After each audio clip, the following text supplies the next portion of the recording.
प्रत्येक लढाई ही जिंकण्यासाठी लढली जात नाही. कधी कधी लढाया याहीसाठी लढल्या जातात की इतरांना कळावं की या सगळ्या प्रतिकूल परिस्थितीत आपण उभे होतो त्यांच्या विरुद्ध.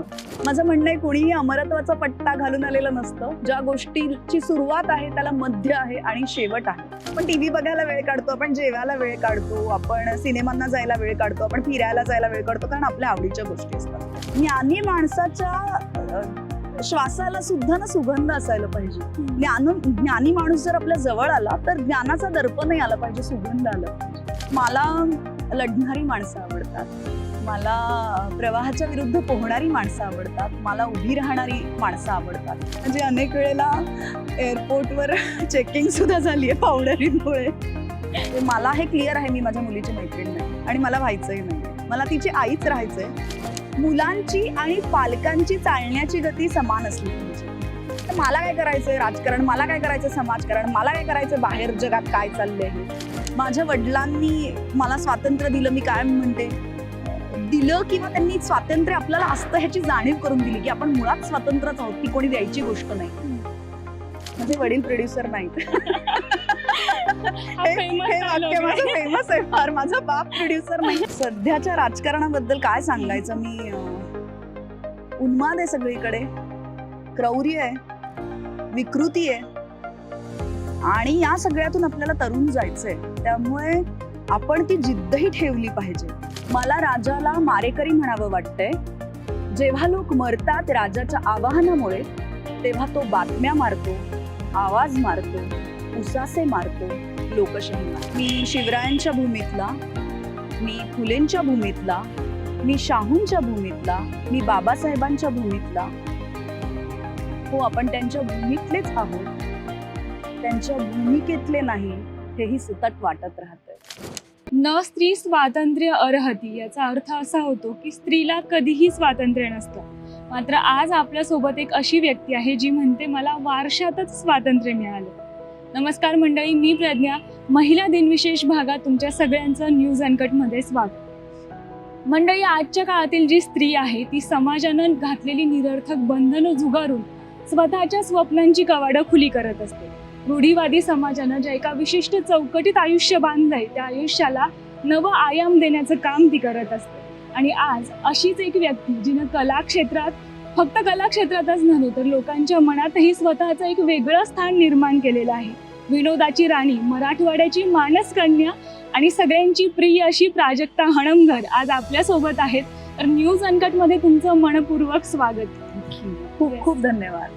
अनेकांनी प्राजक्ताला चित्रपटांमध्ये, मालिकांमध्ये पाहिलेलं आहे, मात्र आज प्रत्यक्ष त्यांच्याशी संवाद साधण्याची संधी आणि योग आपल्याला आलेला आहे. तर चला सुरुवात करूया. प्राजक्ता, तुम्ही ज्या क्षेत्रात आहात त्या क्षेत्राची काहीच पार्श्वभूमी तुम्हाला नाहीये, मात्र आज तुम्ही अशा स्थानावर आहात की प्रत्येक लोकांच्या मनात तुमचं एक वेगळं स्थान आहे आणि तुमच्याबद्दलची आपुलकी आहे. तर एकंदरीत हा सगळा प्रवास कसा होता? छान होता प्रवास. मला कायम असं वाटतं की तुम्ही तुमच्या आवडती गोष्ट जेव्हा करता तेव्हा त्या संदर्भातल्या सगळ्या गोष्टी तुम्ही चाचपडून पाहता, तुम्ही प्रयत्न करता अधिक, आणि हे सगळं तुम्ही खूप प्रेमाने, आपुलकीने करता, कारण मिळणारी जी गोष्ट असते ती तुम्हाला फार हवीहवीची असते. माझ्यासाठी अभिनय ही माझ्या आयुष्यातली फार महत्वाची गोष्ट आहे. माझं प्रेम आहे माझ्या कामावर. त्यामुळे कामाचा हा जो प्रवास होता हा कायम आनंददायीच होता. स्ट्रगल हा शब्द मला फार आवडत नाही, कारण मला असं वाटतं की तो सगळीकडे आहे ना. म्हणजे तू ज्या क्षेत्रात आहेस, मी ज्या क्षेत्रात आहे, डॉक्टर असो, इंजिनियर असो, सगळ्यांना स्वतःला प्रूव्ह करायलाच लागतं आणि ते केल्यानंतरच आपल्याला काहीतरी मिळतं. तर मी असं अजिबात म्हणणार नाही की कसे दिवस होते आणि मग मी कसे दिवस काढले आणि मग कसं नाही. मला असं वाटतं की हा सगळा प्रवास छान होता, शिकण्याचा होता, बहरण्याचा होता, माणूस म्हणून प्रगल्भ होण्याचा होता, वाढण्याचा होता. तर मला माझा प्रवास कायमच फार आवडतो आणि मला तो आनंददायी वाटतो. कलाविश्वाची पार्श्वभूमी नाहीये, मात्र त्याच्यामध्ये तुम्हाला करिअर करायचंय. घरच्यांना ही गोष्ट पटवून देणं फार अवघड असतं. तुम्ही कशी पटवून दिलीत? पटवून देण्याचा फार प्रश्न नाही आला. मी कायम म्हणते की माझ्या वडिलांचा स्वातंत्र्यावर फार विश्वास आहे आणि आम्हाला असं कायम वाटतं की स्वातंत्र्य ही मुळात असलेली गोष्ट आहे, ती कुणी कुणाला देण्याची गोष्ट नाहीये. तर त्यांनी मला हे सांगितलं होतं की जे करशील ते छान कर हा, मात्र किंवा ज्या क्षेत्रात तुला जायचंय त्या क्षेत्रातली पूर्ण माहिती करून तिथे टिकशील या पद्धतीने काम कर. अभ्यासात मी छान होते, त्यामुळे अर्थात असं वाटत होतं घरच्यांना की मी तिथे काहीतरी करेन, लॉ करेन, प्रोफेसर होईन, आणि मलाही ह्या सगळ्या गोष्टी फार आवडीच्या होत्या तेव्हा. पण मी जेव्हा त्यांना सांगितलं की मला पूर्ण वेळ अभिनय व्यवसाय म्हणून करायचा आहे, तर मला नाही कुठलीच आडकाठी कोणीच केली नाही. म्हणजे त्यांनी प्रोत्साहनच दिलं. म्हणजे माझ्या घरचे आजपर्यंत कुठल्याही प्रीमियरला आलेले नाहीयेत, कुठल्याही शूटिंगला आलेले नाहीयेत, माझ्या घरी कुठलंही शूटिंग झालेलं नाहीये, किंवा ते कधी माझ्या कामाच्या ठिकाणी येऊन भेटलेले किंवा काम बघायला आलेले असं कधीच झालेलं नाहीये. पण त्यांचा माझ्यावर प्रचंड विश्वास आहे की मी जे करेन ते चांगलंच असेल. अनेक विनोदी भूमिका तुम्ही केलेल्या आहात. एकंदरीत विनोदाच्या माध्यमातून तुम्ही प्रत्येक घराघरात पोहोचलेले आहात. विनोदाबद्दल काय सांगा? विनोद ना प्रज्ञा अशी गोष्ट आहे की ती शेवटच्या माणसापर्यंत पोहोचते. आणि तुम्ही एखादी महत्वाची गोष्ट विनोदाच्या माध्यमातून सांगितली तर ती खूप सहज पोहोचते. म्हणजे ना त्याने असा चिमटा बसतो पण रक्त येत नाही, जखम होत नाही, ओरखडा होतो.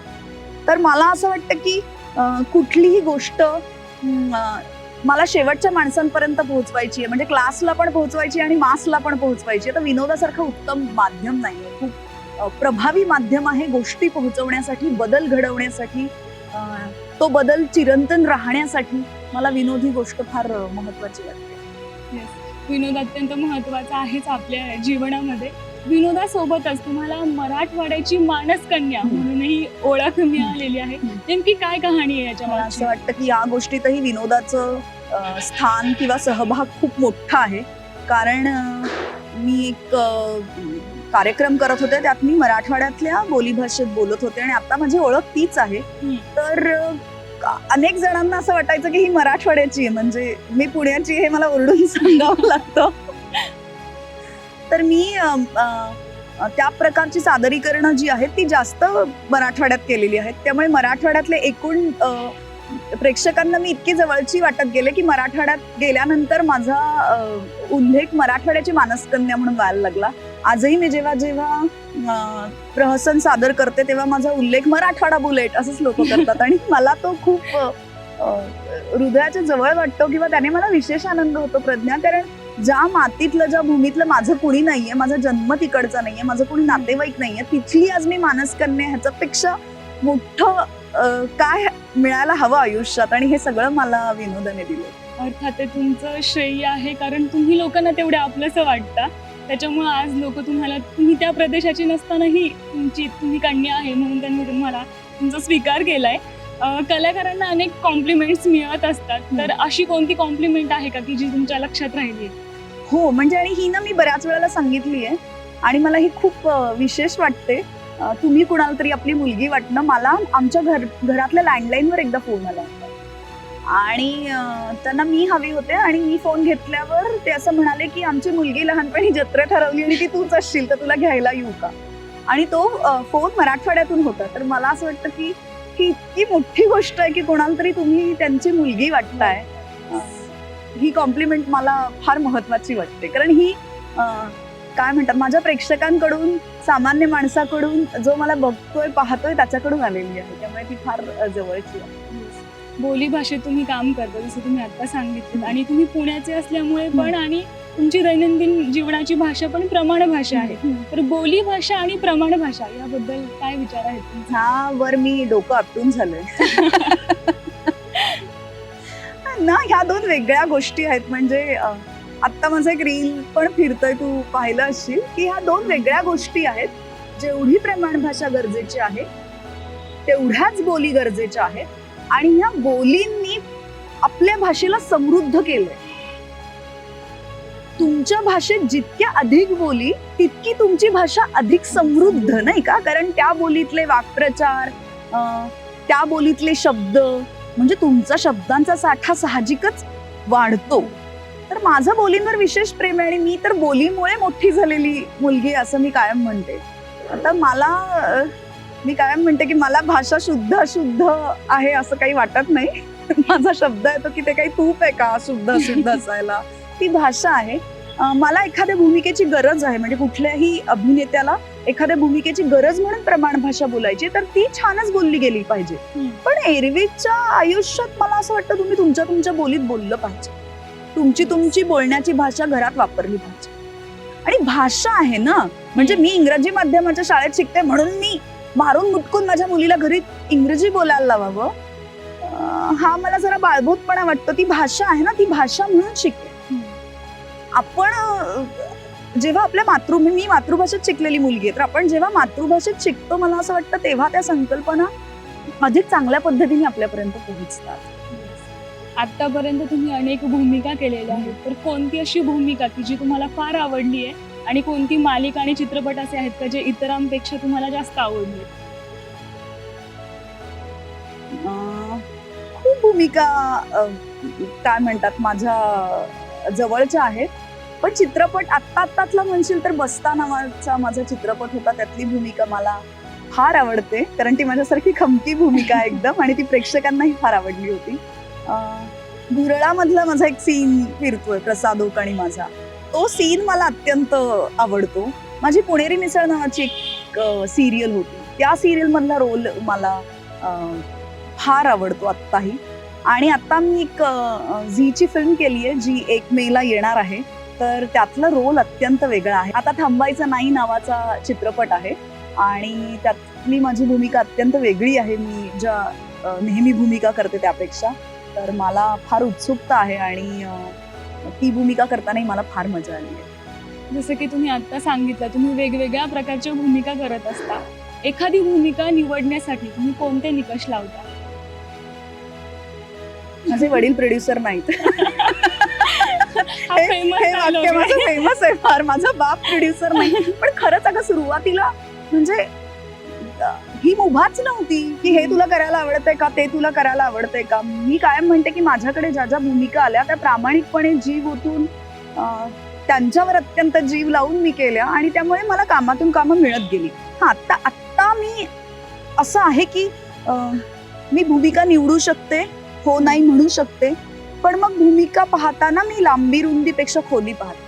त्या भूमिकेचं विशेष काय आहे त्या चित्रपटातलं, त्याने काही कथा पुढे जातीये का, कथेला वेगळं वळण मिळतंय का, ती काही महत्वपूर्ण भूमिका आहे का त्यातली, हे सगळं पाहते.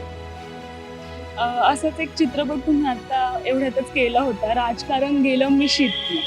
सध्याच्या राजकारणाबद्दल काय सांगाल?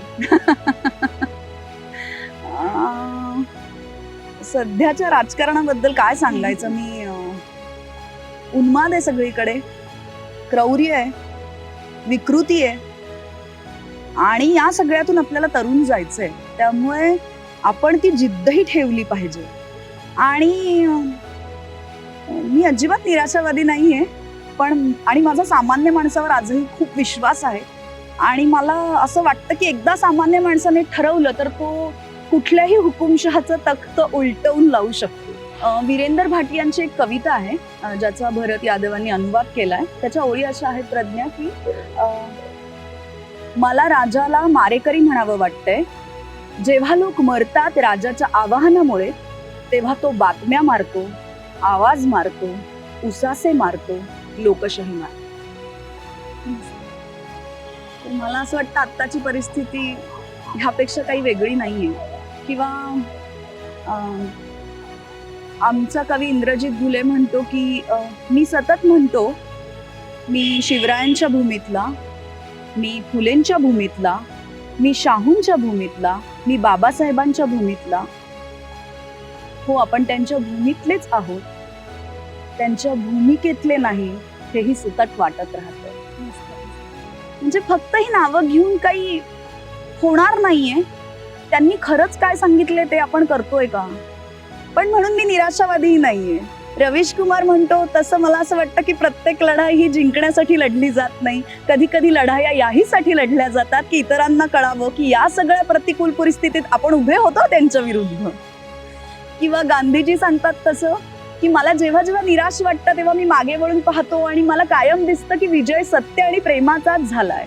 हुकुमशहांची आता कितीही चलती असली तरी त्यांचा शेवट येणार आहे. तर ह्या सगळ्या गोष्टींवर प्रज्ञा माझा विश्वास आहे, आणि मी म्हटलं तसं माझा सामान्य माणसावर विश्वास आहे. आणि हेही दिवस जातील. मला असं वाटतं आपण सगळ्या चांगल्याही दिवसांच्या बाबतीत हे म्हणतो आणि वाईटही दिवसांच्या बाबतीतही म्हणतो, तसं हेही दिवस जातील. आणि माझं जगण्याचं एक तत्व आहे, तुला माहिती आहे, उत्पत्ती स्थिती लय. माझा त्याच्यावर फार विश्वास आहे. माझं म्हणणं आहे, कुणीही अमरत्वाचा पट्टा घालून आलेलं नसतं. ज्या गोष्टीची सुरुवात आहे त्याला मध्य आहे आणि शेवट आहे. त्यामुळे सगळ्या गोष्टी कायम ह्याच अशाच राहतील, याच सारख्याच राहतील असं नसतं. त्यामुळे change is the only constant thing. माझा बदलावर विश्वास आहे. तुम्हाला कळालंच असेल की भूमिकेतली खोली नक्की काय आहे आणि उगाचच प्राजक्ता प्रत्येक व्यक्तीच्या मनात नाहीये, आता हृदयात आहे असं म्हणणं सुद्धा वावगं ठरणार नाहीये. आता थोडंसं तुमच्या आवडीच्या गोष्टींकडे येऊया. अर्थात वाचनाचा व्यासंग अतिशय दांडगा आहे या व्यक्तीचा. तर तुम्हाला कोणते लेखक सर्वात जास्त आवडतात? दांडगा आहे हा जरा मला काय म्हणतं, अगदी सुटेबल नाही मला मला स्वतःसाठी घ्यावा वाटत नाही. कारण ही गोष्ट नक्की आहे प्रज्ञा, की जेव्हा जेव्हा वेळ मिळतो तेव्हा मी वाचत असते. मी शूटिंगला जाते, मी फिरायला जाते, मी कुठेही जाते, माझ्या बॅगेत माझ्या गाडीमध्ये पुस्तक असतं. म्हणजे माझ्या गाडीत इतकी पुस्तकं असतात की मी उतरताना माझ्या ड्रायव्हरला पण सांगते, हे बघ आज वेगळी पुस्तकं ठेवली, आणि दिवसभरात ती वाचून काढतो. म्हणजे मला ह्याचा फार आनंद होतो. तर मला असं वाटतं की तुमच्या आवडीच्या ज्या गोष्टी असतात ना प्रज्ञा, त्यासाठी तुम्ही वेळ काढता. वेळ नाही ही सबब मला खोटी वाटते. म्हणजे आपण टीव्ही बघायला वेळ काढतो, आपण जेवायला वेळ काढतो, आपण सिनेमांना जायला वेळ काढतो, आपण फिरायला जायला वेळ काढतो, कारण आपल्या आवडीच्या गोष्टी असतात त्या. तशी वाचन ही माझ्या आवडीची गोष्ट आहे. त्यामुळे त्यासाठी मी वेळ काढते म्हणणं मला जरा कसं तरी वाटतं. वेळ आपोआप निघतो, मिळतो.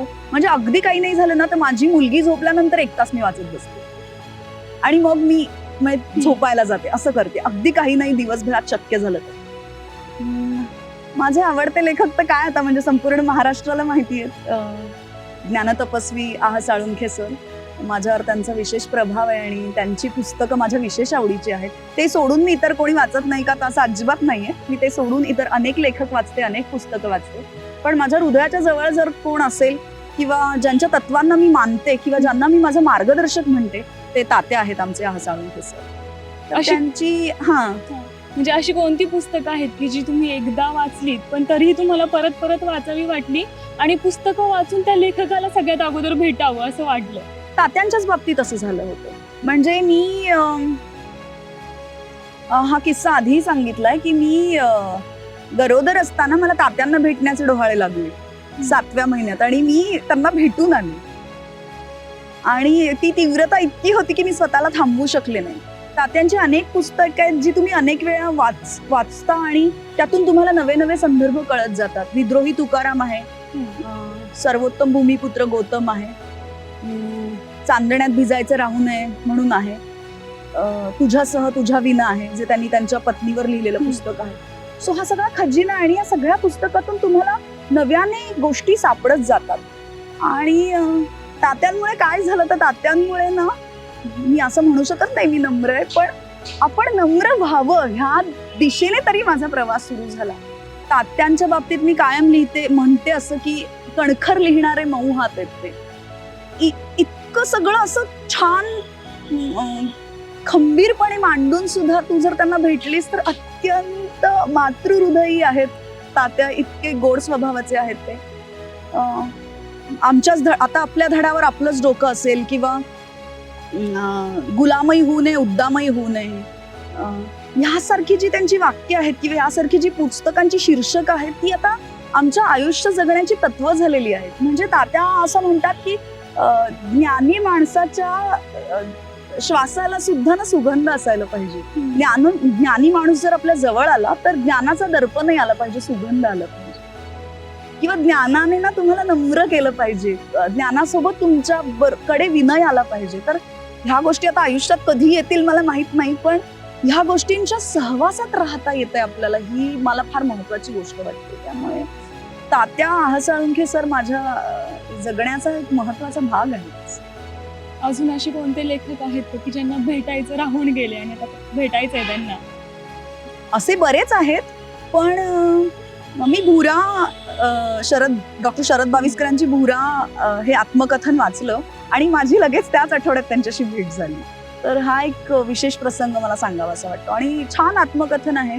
मला असं कायम वाटतं की प्रत्येकाचा प्रवास खडतर असतो, प्रत्येकाच्या प्रवासात अडचणी असतात, पण तुम्ही त्याकडे बघता कसं ना हे महत्वाचं आहे. तुमचा दृष्टिकोन तुम्हाला कुठे घेऊन जाणार असतो ते ठरवतं. तर मला लढणारी माणसं आवडतात, मला प्रवाहाच्या विरुद्ध पोहणारी माणसं आवडतात, मला उभी राहणारी माणसं आवडतात. म्हणजे स्वतःला स्वीकारणं हे मला स्वतःवर प्रेम करणं इतपतच महत्वाचं वाटतं. जो व्यक्ती स्वतःला स्वीकारू शकतो तोच इतरांनाही स्वीकारू शकतो. सध्या काय वाचताय मग आता? काही लेखक नावाचं पुस्तक आहे आर्ष प्रकाशनाचं, चंद्रकांत पाटील सरांचं. तर ते सध्या मी वाचतीये. पण ते अत्यंत गंभीर आणि चिंतनशील पुस्तक आहे. म्हणजे ते असं भराभरा वाचून संपवण्यासारखं पुस्तक नाहीये. ते वाचून पुन्हा आठवून पुन्हा ह्यातलं आपल्याला काय कळलंय काय नाही कळलंय त्याचा लेखाजोखा मांडण्यासारखं पुस्तक आहे. आता मगाशी तुम्ही सांगितलं उत्पत्ती स्थिती लय हे अतिशय तुमच्या हृदयाजवळचे शब्द आहेत. थोडंसं विश्लेषण करून आम्हाला सांगा नेमकं काय आहे या शब्दांचा अर्थ? उत्पत्ती म्हणजे निर्माण, स्थिती म्हणजे ते स्थिर होणं, लय म्हणजे ते नष्ट होणं. आपणही जन्माला येतो, मध्ये असं सगळं आयुष्य जगतो आणि शेवटी आपण मरणार असतो. तर प्रत्येक गोष्टीच्या बाबतीत ही गोष्ट खरी आहे. म्हणजे कथेला सुद्धा सुरुवात मध्य शेवट असते. तर मला असं वाटतं जी गोष्ट निर्माण होणार आहे ती नष्ट होणार आहे. त्यामुळे एखादी गोष्ट ही अशी आहे ही अशीच राहणार आहे असं काही नसतं. मग जर प्रतिकूल परिस्थिती असेल तर त्यावेळेला जर हे शब्द आठवले तर आपल्याला भीती वाटत नाही आणि आपल्याला पुढे जायला मदत होते. कारण ही स्थिती संपणार आहे कधीतरी. ह्या बाबतीत आपण आश्वस्त होतो आणि आपण पुढे जाऊ शकतो असं मला वाटतं. तर माझे अत्यंत लाडके शब्द आहेत ते. वाचनाचा जसाच छंद आहे तसाच तुम्हाला खाण्याचाही छंद आहे आणि एक वाक्य खूप फेमस आहे, मी खाण्यासाठी जगते. आणि 2 रेसिपी शो ही यांनी होस्ट केलेले आहेत. काय या छंदाबद्दल सांगाल तुम्ही? रेसिपी शो तर माझ्याकडे आले, म्हणजे ते काही मला खाण्याची आवड होती म्हणून आले नाही, ते माझ्याकडे आले. पण ते करताना मला मजा फार आली. मी तिथे खूप नवनवीन गोष्टी शिकले आणि मला असं वाटतं हे सगळं करतोय कशासाठी? खाण्यासाठी ना. माणसाला पोट नसतं तर मी नसती इतकी धावपळ केली. तर सगळ्याचा शेवट जर हा आहे तर खाणं उत्तम असावं, आनंददायी असावं. जेवणाच्या वेळा ह्या छान शांत, जे काही आपण 15 मिनिटं 20 मिनिटं जेवणार आहोत ते छान जेवणाकडे बघून, त्याचा आनंद घेऊन, त्याचे रंग बघून, त्याच्या चवी बघून. मी खूप लंच पर्सन आहे किंवा ब्रेकफास्ट पर्सन आहे. मला त्या दोन्ही वेळा मला माझा आनंद घ्यायला आवडतो. म्हणजे मला जेवणाचं ताट वाढलेलं असेल तर किती छान रंग आहेत, किती छान पदार्थ आहेत आणि मी सगळं आवडीने खाते. म्हणजे मी अगदी एखादा न आवडता माझा पदार्थ आहे की जो मी कधीच खात नाही आणि मी प्रज्ञा तुझ्या घरी आले आणि तोच केला तर तुला कळणारही नाही की तो माझा आवडता नाही. मला अन्नाला नावं ठेवायला फार आवडत नाहीत. मला वेगवेगळ्या म्हणजे प्रकारचं कुझीन आवडतं, वेगवेगळ्या प्रकारच्या पद्धतीने शिजवलेलं अन्न आवडतं. मी तुझ्या घरी येऊनही तेवढ्याच आरामदायी पद्धतीने खाऊ शकते जेवढे माझ्या घरी. माझं असं कधीच नसतं की आमच्या घरी असं नाही करत. कसं करणार? ते तुमचं घर आहे ना. माझी आई अशी नाही करत. कशी करणार? ती तुझी आई आहे ना. माझी आई वेगळी आहे, ती वेगळ्या पद्धतीने करणार. तर माझा किचनवर पण तेवढाच जीव आहे. मला ते सगळं बघायला आवडतं. सगळे धान्यांनी भरलेले डबे, डाळींनी भरलेले मसाल्याचे पदार्थ, मसाल्यांचे रंग, आपण फोडण्या घालतो त्याचे सुवास, हे सगळं माझ्या आवडीचं. आणि मी हे सगळं तितकंच एन्जॉय करते जितकं मी वाचन एन्जॉय करते, जितकं मी काम एन्जॉय करते. आम्ही असं ऐकलंय की नॉर्मली लोक जसं बाहेर फिरायला जातात तर साड्या वस्तू गोळा करतात, पण मॅडम चहा पावडर गोळा करतात. काय कहाणी आणि कसलं हे प्रेम वेगळं आहे? म्हणजे अनेक वेळेला एअरपोर्टवर चेकिंग सुद्धा झाली आहे पावडरींमुळे. मला चहा आवडतो आणि मी कायम असं म्हणते की चहा पिणं हा माझ्या बाबतीत सोहळा असतो. मला वेगवेगळ्या चवींचा, वेगवेगळ्या मसाल्यांचा, वेगवेगळ्या चहा पावडरी वापरते. मी शूटिंगला सुद्धा मी माझं चहा पावडर घेऊन जाते, कारण तिथली चहा पावडर नाही आवडली तर. माझ्याकडे वेगवेगळ्या पावडर असतात, चहा पावडर. माझ्याकडे रेडी टू मेक चहा पण असतो की जो गरम पाण्यात घातला आणि चहा होतो. लेमन टी साठीचे वेगळे चहा असतात वगैरे. मला हे सगळं आवडतं मनापासून. माझा चहावर जीव आहे आणि मला असं वाटतं की ह्या काही फार कठीण गोष्टी नाही आहेत आणि फार महाग नाही आहेत. म्हणजे ह्या आनंद देणाऱ्या गोष्टी आहेत मला, तर त्या मी केल्या पाहिजेत. स्वतःचे लाड कोण करणार? म्हणजे आपल्याला स्वतःचे लाडही करता आले पाहिजेत आणि ते केले आणि आपण समाधानी असलो तर आपण इतरांचे लाड अत्यंत उत्तम पद्धतीने करू शकतो असं माझं म्हणणं आहे. मीच असमाधानी आहे तर मी तुला काय देणार? आडात नाही ते पोरात कुठून येणार? तर आधी स्वतःला समाधानी करा, स्वतःवर प्रेम करा, स्वतःचा स्वीकार करा, स्वतःला ओळखा आणि मग पुढे जग ओळखायला निघा असं माझं म्हणणं आहे. आता आपल्याला समजलंच असेल, उत्तम वाचक सोबत उत्तम खवय्याही त्या आहेतच, पण त्यासोबतच उत्तम आईही त्या आहेत. तर आई पण आणि हे सगळं करिअर आणि त्यातही तुमचे छंद, हे सगळं नेमकं कसं मॅनेज करता तुम्ही? कारण मला हवं होतं ना आई पण. मला कायम मूल असणं हवं होतं आणि मला जेव्हा ते हवं होतं तेव्हा मला हे झालंय, हे म्हणजे ही ह्यापेक्षा आनंददायी गोष्ट काय असू शकते? आणि तोही आयुष्यातला महत्वाचा टप्पा आहे असं मला वाटतं. आता चांगली आई आहे की नाही हे मी नाही सांगू शकणार, हे काही वर्षांनी माझी मुलगी सांगेल कदाचित. पण माझा कटाक्ष मी आई आहे ह्याच्यावर आहे. म्हणजे मला हे क्लिअर आहे, मी माझ्या मुलीची मैत्रीण नाही आणि मला व्हायचंही नाहीये. मला तिची आईच राहायचंय. मला तिच्यासाठी अशी जागा व्हायचंय की ती येऊन कायम मला काही सांगू शकेल आणि तिला माझ्याबद्दल विश्वास वाटेल की नाही माझी आई मला जज नाही करणार. मला इतकं होता आलं तरी खूप आहे. आणि माझी जी वाचनाची आवड आहे प्रज्ञा, ती मी माझ्या मुलीपर्यंत पोहोचवण्यात यशस्वी झालेली आहे. 3 वर्षांची माझी मुलगी आहे, पण तिच्याकडे खूप पुस्तकं आहेत स्वतःची. कारण मी बालसाहित्य योग्य वयात वाचलं होतं, तर माझ्या ते डोक्यात होतं की तिला ती पुस्तकं त्या वयात मिळायला पाहिजे. तिला पुस्तकं प्रचंड आवडतात, तिला सगळ्या पुस्तकांची नावं माहिती आहेत, मी तिला खूप वाचून दाखवते. त्यामुळे आता तर कुठल्याही पुस्तकातलं कुठलं पान काढलं तर तिला माहिती असतं न वाचता की ह्या पानावर काय घडलेलं आहे. मी रंजना बाजी म्हणून मुलांसाठी काम करणाऱ्या एक लेखिका आहेत आणि त्यांनी मुलांसाठी खूप काम केलंय आणि त्या पालकांसाठी सुद्धा मार्गदर्शनपर शिबिरं घेतात. तर मी त्यांचं कुरुंजीच्या गोष्टी नावाचं एक पुस्तक आहे, अत्यंत छान आहे. त्यांनी सगळ्या स्तरातल्या मुलांमध्ये काम केलंय. तर त्यांनी मला हे सांगितलं होतं की मूल समजून घेताना नावाचा जेव्हा मी त्यांचं एक वर्कशॉप केलं होतं तेव्हा त्यांनी सांगितलं होतं की तुम्ही सगळ्या गोष्टी मुलांना स्पून फिडिंग नाही दिलं पाहिजे, सगळ्या गोष्टी चमच्याने भरवलं नाही पाहिजे, त्यांना शोधण्यासाठी मदत केली पाहिजे, तुम्ही मुलांचं निरीक्षण केलं पाहिजे. मला असं वाटतं त्या गोष्टीचा मला खूप फायदा झाला की मी रावीचं निरीक्षण करत गेले आणि मला त्यातून ती कळत गेली. काही लेखकांची पुस्तकं मी तिला नेहमी वाचायला देते. राजीव तांबेंची पुस्तकं तिला फार आवडतात आणि राजीव तांबेंनी एका ठिकाणी लिहिलं होतं की मुलांची आणि पालकांची चालण्याची गती समान असली पाहिजे. जे पालक मुलांच्या चालण्याच्या गती बरोबर चालतात ना, ते पालक वृद्ध झाल्यानंतर मुलं त्यांची पालक होतात. तर मला असं वाटतं ही किती गोड गोष्ट आहे की तुम्ही आत्ता त्यांना समजून घ्या, कारण त्यांना खरंच माहित नसतं. त्यांचा आणि आपला वेग समान होऊच शकत नाही, किंवा आपल्याला कळणाऱ्या गोष्टी आणि त्यांना कळणाऱ्या गोष्टी समान होऊच शकत नाही. किंवा मी एकदा तुला सांगितलं का हा कप इथून पडल्यावर फुटेल, कदाचित मला तिला 4 वेळा सांगायला लागेल. तर त्या गतीशी जर मी जुळवून घेतलं ना तिच्या, तर तिचं आणि माझा जो वेळ आहे ना तो खूप आनंददायी होणार आहे. आणि पुढे तिच्या लक्षात मला असं वाटतं की मी तिच्यासाठी किती पैसे खर्च केले आणि मी तिला कुठल्या मॉलला नेलं आणि किती फ्रॉक्स घेतले, मला असं वाटतं ह्यापेक्षा जास्त तिच्या लक्षात राहणार आहे की मला आईने किती वेळ दिलाय. आणि माझ्यासाठी ही फार गरजेची आणि आनंदाची गोष्ट आहे. ही तिच्यासाठी मी असणं जितकी गरजेची गोष्ट आहे, तितकीच ती माझ्यासाठी असणं ही खूप गरजेची गोष्ट आहे. आणि या सगळ्यात ना माझ्या नवऱ्याचा खूप सहभाग उत्तम आहे, म्हणजे समान सहभाग आहे. कारण आता ना आई वडील हे काय म्हणतात, लिंगाधारित जेंडरनी तुम्ही हे करू शकत नाही. आता तुम्ही दोघं एकमेकांची कामं करत असता. तर मी जेव्हा शूटिंगला जाते, मी जेव्हा काम करत असते, तेव्हा याच पद्धतीने रावी, माझा नवरा आहे रजत, त्याच्याबरोबर वाढत असते. तो तिला तितकाच वेळ देत असतो, तो प्रेमाने तितकंच तिचं सगळं करत असतो. तर मला असं वाटतं की मूल वाढवणं ही पूर्ण वेळची गोष्ट आहे.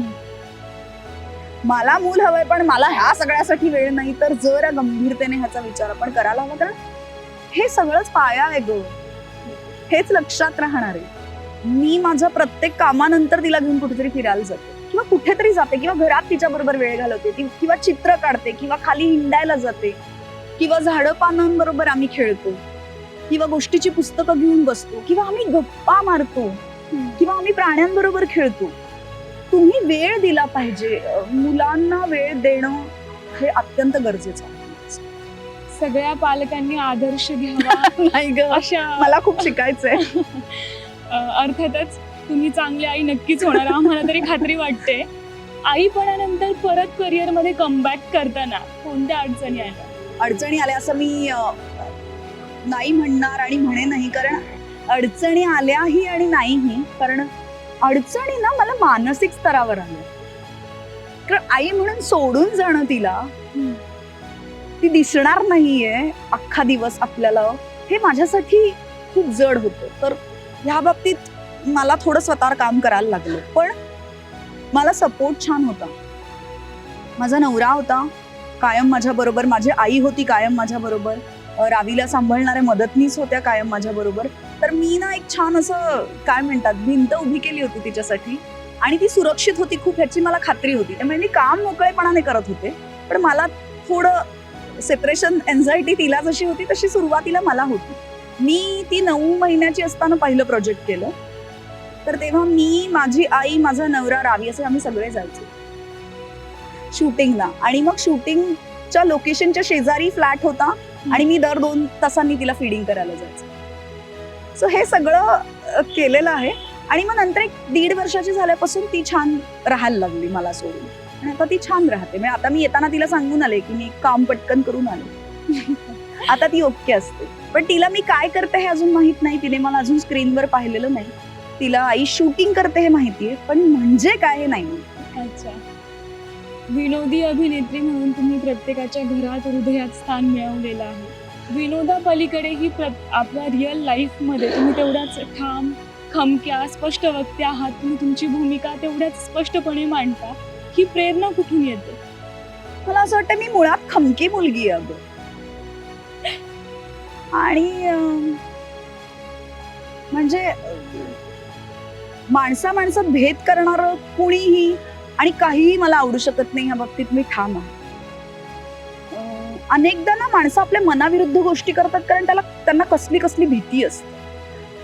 बऱ्याचदा ती एकटं पडण्याची असते. बऱ्याचदा आपण 4 माणसांप्रमाणे नाही वागलो तर ही 4 माणसं आपल्याला सामावून घेणार नाहीत ही असते. तर मला ती भीतीच नाहीये. मी कायम म्हणते माझ्या मागच्या भिंती फार मोठ्या आहेत अगं. म्हणजे शिव, फुले, शाहू, आंबेडकरांपासून आमच्या आहातात्यांपर्यंत इतक्या दमदार भिंती माझ्या मागे उभा असताना मला भीती वाटण्याचा प्रश्नच येत नाही. तुकाराम महाराजांनी जसं म्हटलंय तसं, सत्य असत्याशी मन केले ग्वाही, मानियले नाही बहुमता. तुकाराम महाराज मी काय म्हणते, त्या काळी हे सगळं म्हणू, लिहू, वागू शकतात, तर आता तर आपण हे करूच शकतो. आपल्याला पुष्कळ गोष्टी सोप्या आहेत आता. आणि मला ब्रेकचं वाक्य कायम आवडतं की सगळ्यात अडाणी भिकार निरक्षर कोणाला म्हणावं तर राजकीय निरक्षराला. लोकांना असं वाटतं मला काय करायचंय राजकारण, मला काय करायचं समाजकारण, मला काय करायचं बाहेर जगात काय चाललंय हे. त्याचा अप्रत्यक्ष प्रत्यक्ष तुमच्या आयुष्यावर प्रभाव पडणार असतो आणि तुम्हाला ते कुठल्या ना कुठल्या माध्यमातून झेलावं लागणार असतं. ते आपल्यापर्यंत पोहोचणार असतं. तर तुम्ही या सगळ्याच्या बाबतीत सजग असलं पाहिजे असं मला वाटतं. आणि आता ना मला असं वाटतं की धारणाच बदलल्यात. म्हणजे ही किती चांगलं वागते ना, त्याचं कौतुक कशाला व्हायला पाहिजे. चांगलंच वागलं पाहिजे ना आपलं आपण. तो आपला स्थायी भाव आहे ना. वाईट वागलं तर ते वेगळं म्हटलं पाहिजे ना की हे वाईट वागतोय. म्हणजे आपण जन्माला येतो तेव्हा प्रेम घेऊन येतो, बाकी भावना नंतर चिकटतात. तर प्रेम हा आपला स्थायी भाव आहे. माणसांना स्वीकारणं हा आपला स्थायी भाव आहे. चांगलं वागणं आपला स्थायी भाव आहे. दुसऱ्या माणसाची माणूस म्हणून वागणं ही आपली संस्कृती. तर ह्या ज्या सगळ्या गोष्टी आहेत, ह्या अनुभवांनी, विचारांनी, वाचून बघून, माझ्या वडिलांनी मला स्वातंत्र्य दिलं, मी कायम म्हणते दिलं, किंवा त्यांनी स्वातंत्र्य आपल्याला असतं ह्याची जाणीव करून दिली की आपण मुळात स्वतंत्रच आहोत, ती कोणी द्यायची गोष्ट नाही. त्यांनी विचार करण्याची शक्ती दिली, त्यांनी पुस्तकं वाचायला शिकवली, त्यांनी चांगल्या माणसांशी ओळख करून दिली. तर हे सगळं तावून सुलाखून आलेलं आहे अगं माझ्याकडे. ही काही एका दिवसात मतं तयार झालेली नाही. त्यामुळे ती एका दिवसात कुणासाठी पुसली जाऊ शकत नाही. विनोदाच्या माध्यमातून सगळ्यांना हसवणाऱ्या प्राजक्तासाठी आनंद म्हणजे नेमकं काय? मी स्वतः असं म्हणते. कारण मला असं वाटतं की आनंद हा स्थायी भाव आहे. ती शोधण्याची गोष्ट नाहीये, ती असण्याची, ती रुजवण्याची गोष्ट आहे. मी मुळात आनंदी आहे. इतर काही आनंददायी घडलं तर मी अधिक आनंदी होईल असं मला वाटतं. पण माझा मुळातला स्वभाव हा आनंददायी आहे. म्हणून मी रुसत नाही का, चिडत नाही का, मला वाईट वाटत नाही का, मला कधी रडू येत नाही का, हे सगळं होतं. पण मी कायम म्हणते ह्याची वेळ फार कमी असते. 5-10 मिनिटं या गोष्टींवर खर्च केल्यावर मला असं वाटतं फारच आपण आयुष्यातला वेळ वाया घालवतो या सगळ्यासाठी. त्यामुळे मला असं वाटतं आपण सगळ्यांनी आनंद आपल्यात शोधला पाहिजे, खास करून महिलांनी. म्हणजे चक्रधरांपासून सगळ्यांनी म्हटलंय की महिला वेगळ्या नाहीच आहेत, त्या समानच आहेत. फक्त शारीरिक दृष्ट्या आपण पुरुष आणि बाई वेगळी आहे, पण बाकी आपण समानच आहोत. आमचे तात्या जसं म्हणतात की फक्त पुरुषांचीच प्रगती झाली जर या जगात आणि महिलांची नाही झाली तर असा असमतोल होईल ना. आणि महिलांची प्रगती झाली, पुरुषांची झाली तर संपूर्ण जगाची प्रगती होईल ना. म्हणजे ते जास्त चांगलं आहे ना आपल्यासाठी. आणि बाई म्हणून खूप गोष्टी आपल्याला शिकवल्या जात नाही. आपण हव्या असलेल्या कुटुंबातल्या तरी मुली आहोत, पण खूप कुटुंबात मुलीच नको असतात. मग मुलीचा जन्म सोहळा त्या पद्धतीने साजरा होत नाही जसा मुलाचा होतो. तुम्हाला मुलगी असली तरी लोक अडून अडून विचारतात की मग मुलगा नकोय का, किंवा दुसरा मुलगा नाही झाला तर, किंवा दुसरं मूल नकोय का. म्हणजे आपला स्वीकार होण्यापासून आपल्याला काय म्हणतात परिश्रम आहेत अगं. आणि ते जसे जसे खाली जातात ना तसे तसे ती तीव्रता अधिक दाहक होत जाते असं माझं म्हणणं आहे. तर आधी नका वाट बघू आपल्याला कोणी स्वीकार करेल ह्याचा. आपला स्वीकार करा, आपल्यावर प्रेम करा, आपल्यासाठी संधी निर्माण करा, आपली ओळख निर्माण करा आणि स्वतःसाठी आनंदी राहा, स्वतःसाठी छान राहा. आरशात बघितल्यावर नीटनेटकं झाल्यावर आपण आपल्याला छान वाटतो ना, तसं स्वतःवर प्रेम करायला लागतं. मला असं वाटतं बायकांनी फार सुपर वुमन व्हायच्या नादी लागू नये असं माझं मत. हेही मी करेन, तेही मी करेन, तेही मी करेन. थोडी कामं वाटायला शिका, जबाबदाऱ्या वाटायला शिका आणि तुम्हालाही उत्तम सुंदर आनंददायी जगण्याचा हक्क आहे हे आधी स्वतः मान्य करा. वाचनाचा व्यासंग दांडगा आहे. हा दांडगा शब्द मी का वापरला ते तुम्हाला आता समजलंच असेल. आता एक छोटस रॅपिड फायर खेळूयात आपण. चहा की कॉफी? चहा. म्हणजे मी कॉफी पण पिते पण चहा. येस. इन्स्टा की फेसबुक? फेसबुक. कारण तिथे वेगवेगळ्या पद्धतीतली वेगवेगळ्या गावातली लोक माझ्याशी कनेक्टेड आहेत, माझ्याशी संवाद साधू शकतात, काय आवडलं नाही आवडलं ते सांगू शकतात. वाचन की स्वयंपाक? वाचन. नाटक की पिक्चर? सिनेमा, चित्रपट. विनोदी भूमिका की गंभीर भूमिका? अभिनय. कविता की कादंबरी? वैचारिक लेखन. वैचारिक व्यासंग ही दांडगा आहे यांचा. मुंबई की पुणे? महाराष्ट्र. अरे बापरे. लावणी की कविता? अरे पाहायला लावणी खूप आवडते, खूपच आवडते.